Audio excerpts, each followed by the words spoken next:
안녕하세요. 수익의 달인 수달스탁입니다. 2021년 4월 12일 오전장 미리 보기 시간입니다. 자, 오랜만에 인사드리네요. 좋은 아침입니다. 그리고 편한 밤 되셨습니까?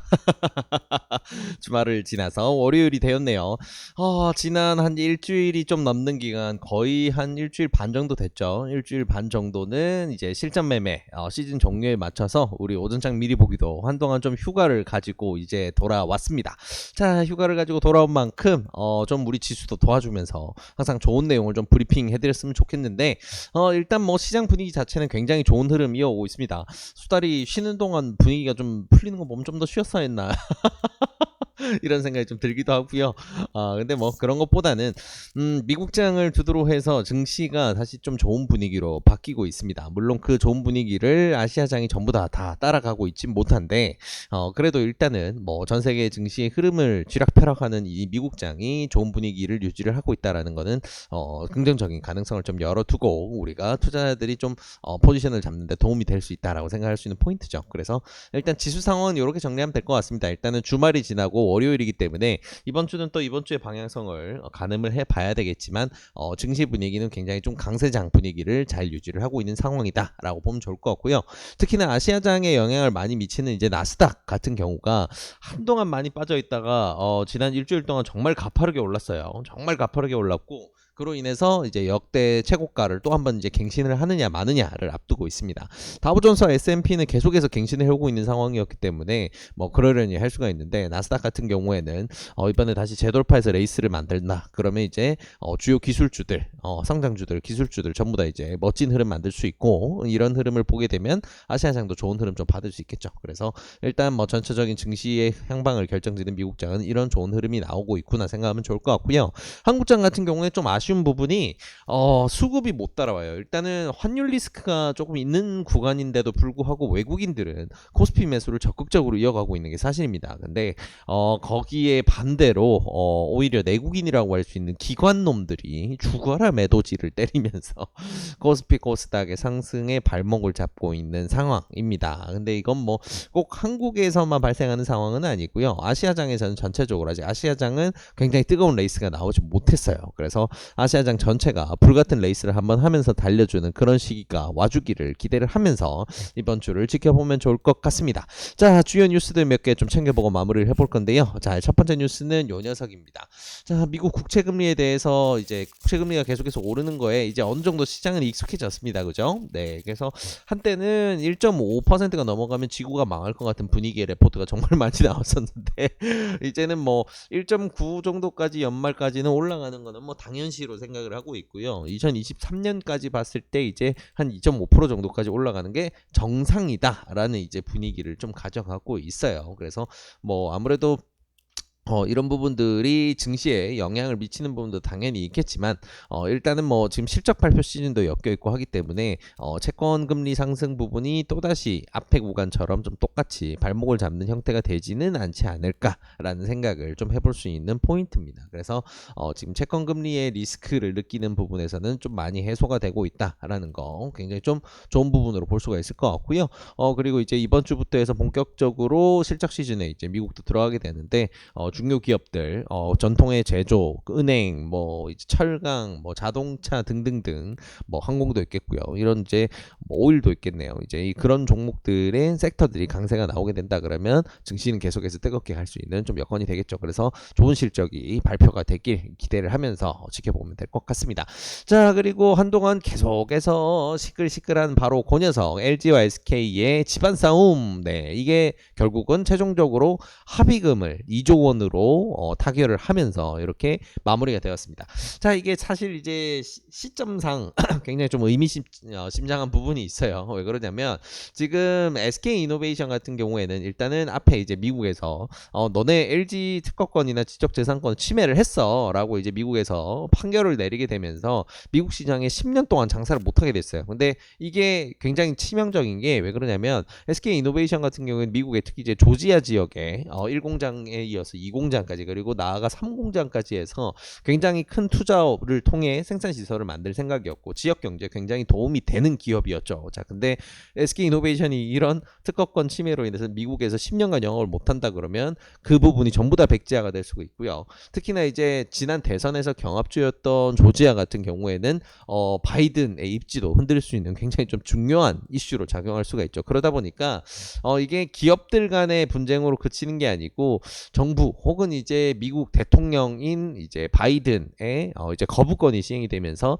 이런 부분을 조금 분쟁이 더 커지지 않을까 생각할 수 있는 부분이었습니다. 자, 근데 가장 이상적인 결과로 나왔어요. 뭐냐면 LG화학과 그리고 SK이노베이션이 서로 이제 분쟁을 합의로서 이제 마무리를 하는 걸로 이렇게 결정이 됐다는 거죠. 그래서 분쟁 합의금 중에서는 최고액을 찍었고 단기간 내에 2조 원을 물어줘야 되는 SK이노베이션 입장에서는 굉장히 악재인 건 맞는데 미국 사업을 10년 동안 못하는 거에 비하면 굉장히 낮죠.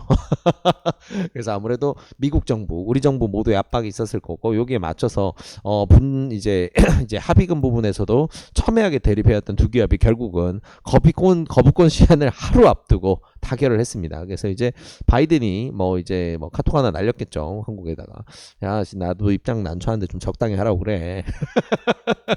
나 이거 거부권 쓰면 또 일이 커져. 적당히 하자. 이제 좀 이렇게 됐겠죠. 네, 그래서 적절한 시일에 적절하게 잘 마무리가 됐다. 그래서 이제 한국 기업들 간의 이제 집안 싸움은 좀 그만하고 계속해서 이 사이에 치고 올라오는 중국 기업이라든가 타국가들의 이제 배터리 시장 선점을 좀 막아내면서 계속해서 이제 과반 이상의 점유율을 자랑하는 한국이 되었으면 좋겠습니다. 네, 그래서 이런 부분은 정리가 좀 되었다 생각하시면 좋을 것 같고요.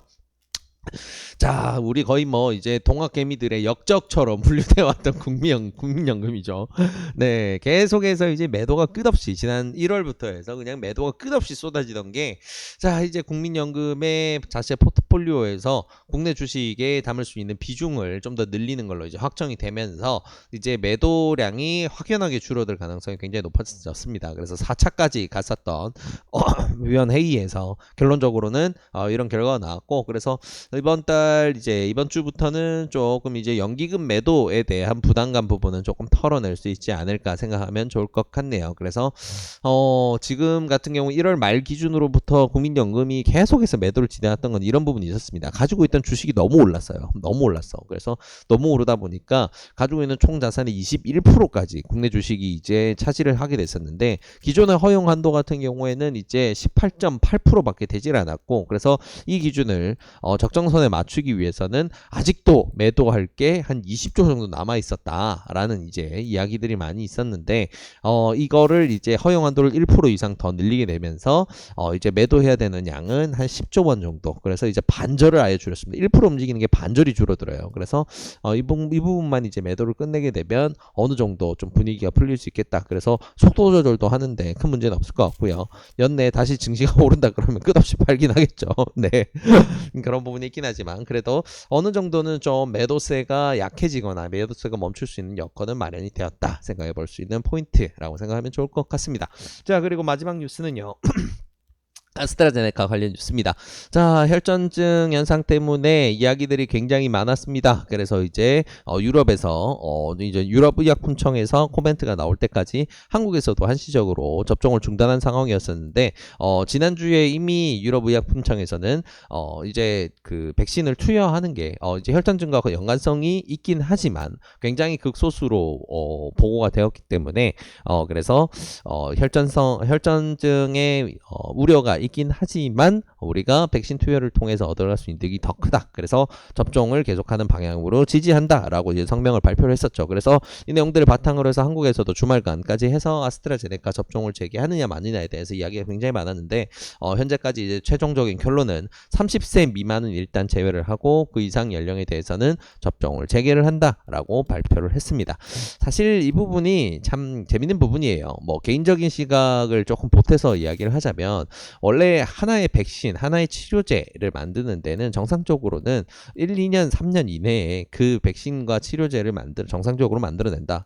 불가능합니다. 물리적으로 불가능한 시간이에요. 임상이라는 게 필요하고 임상 데이터를 다시금 좀 재검토하고 이런 부분을 생각하면 아무리 빨라도 정말 아무리 빨라도 3년에서 5년이 가는 싸움인데 이거를 1년 만에 백신이라고 내세워서 이미 접종을 시작했다라는 건 임상이 다 마무리가 되지 않았다는 겁니다. 그래서 기본적으로 아스트라제네카뿐만 아니고 화이자 백신이라든지 모더나 백신 종류를 가리지 않고 모든 백신은 지금 현재는 다 불완전합니다. 부작용이 나올 수밖에 없고요. 자, 근데 재밌는 부분은 그럼에도 불구하고 완성도는 상당히 좋은 편입니다. 뭐 화이자 백신뿐만 아니고 아스트라 백신도 마찬가지예요. 왜 그러냐면 지금 혈전증이 발생하고 있다 거기에 대한 부작용에 대해서 굉장히 말들이 많은데 이 비율을 좀 생각을 해봐야 되는데 사실 이제 언론에서는 그런 부분에 관심을 가지지 않아요. 이게 정치적인 부분도 엮이다 보니까 그저 부작용이 발생했다, 부작용이 몇 명 발생했다 이런 부분만 다루고 있는데 몇 명을 투여를 해서 몇 명의 이런 부작용 사례가 발생했냐 사실 이게 굉장히 중요한 포인트거든요. 근데